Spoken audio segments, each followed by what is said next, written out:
Ramayana, Chapter 17, Sitas Resolve, read by Nirvan Bajaj and Ekveer Bajaj.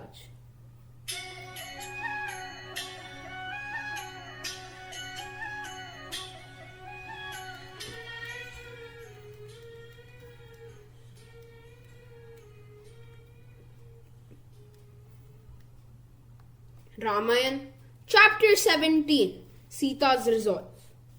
What took place in the inner apartments of the palace was not yet to be known by the town people, but Ram, for his part, lost no time in preparing for forest life.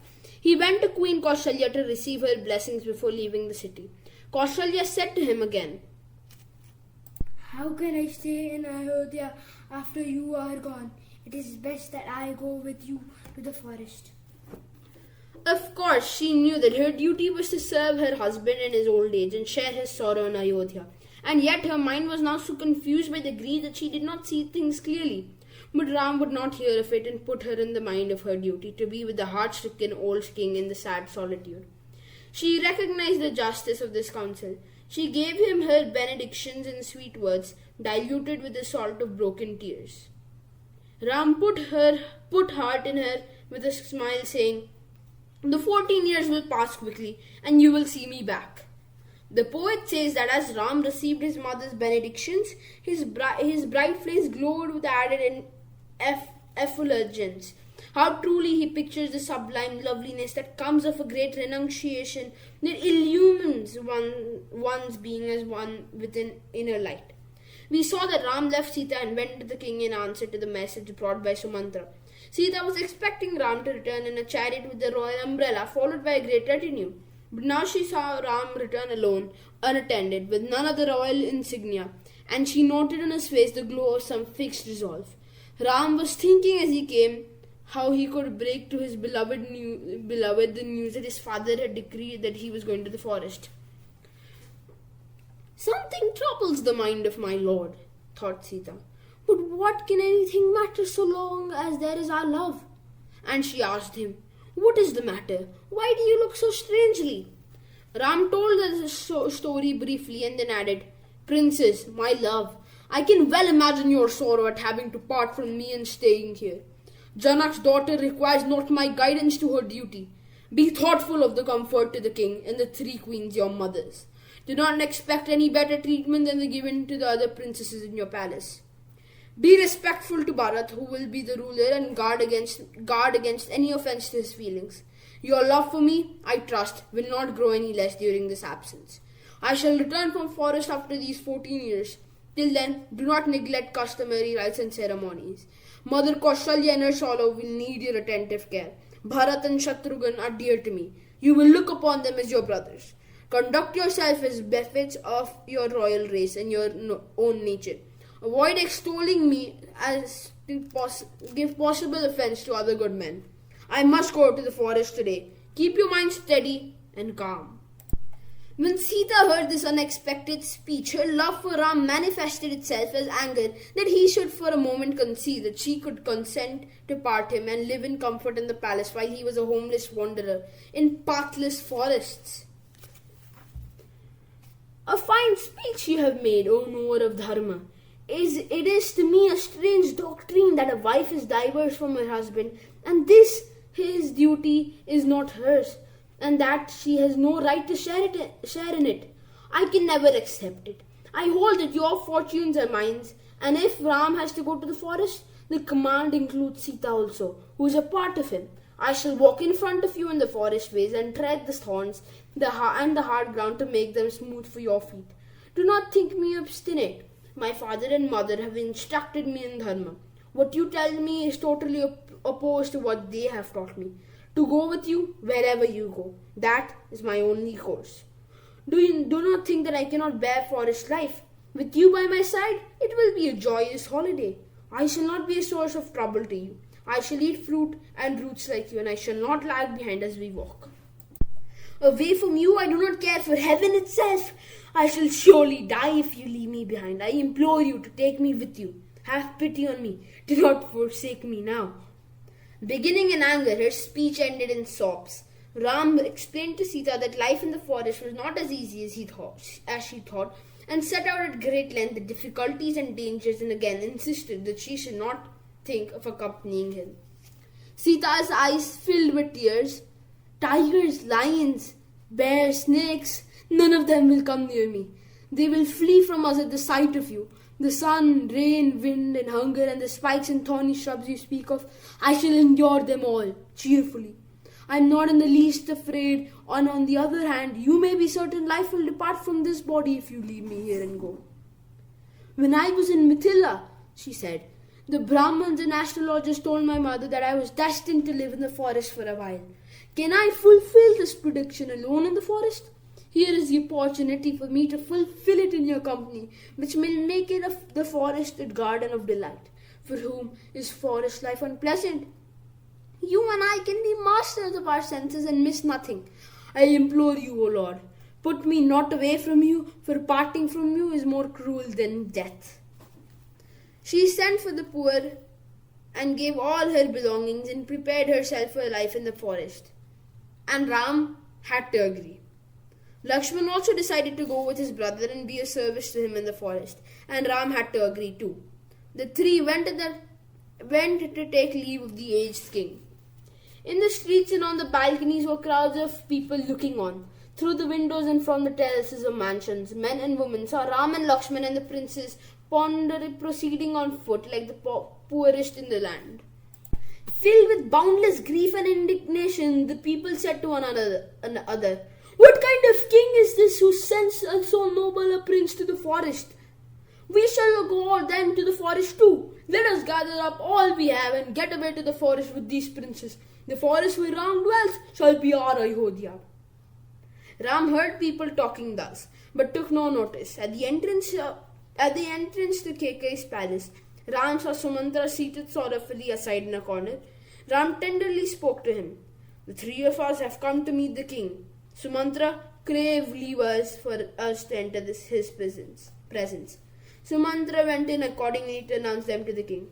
What a sight met him there! Like the sun in eclipse, like an oven filled all over with ash, like a tank gone dry, the king was stretched flat on the floor, his glory gone and his face shrunken and distorted with anguish.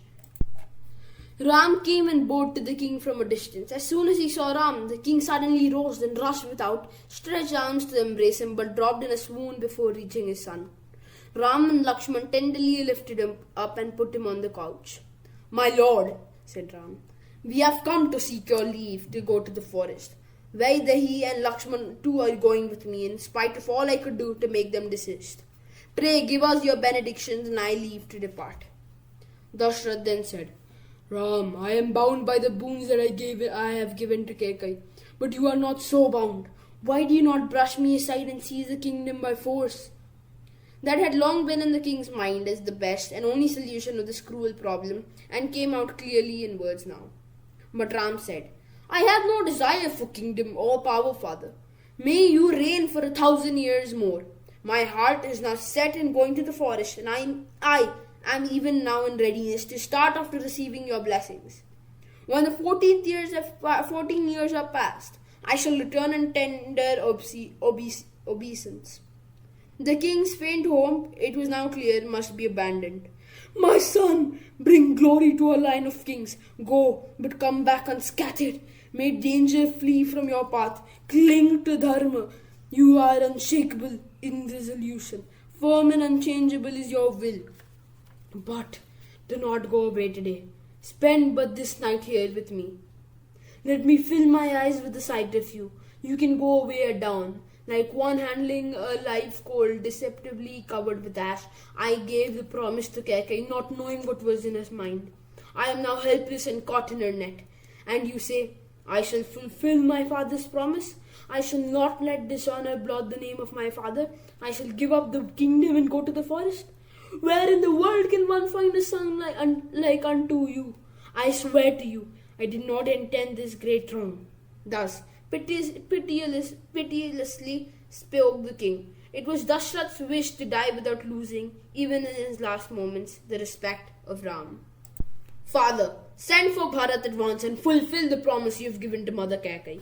Do not be troubled by the thought that you are doing me a wrong, for I had no desire for the throne and do not feel it a deprivation to be denied it.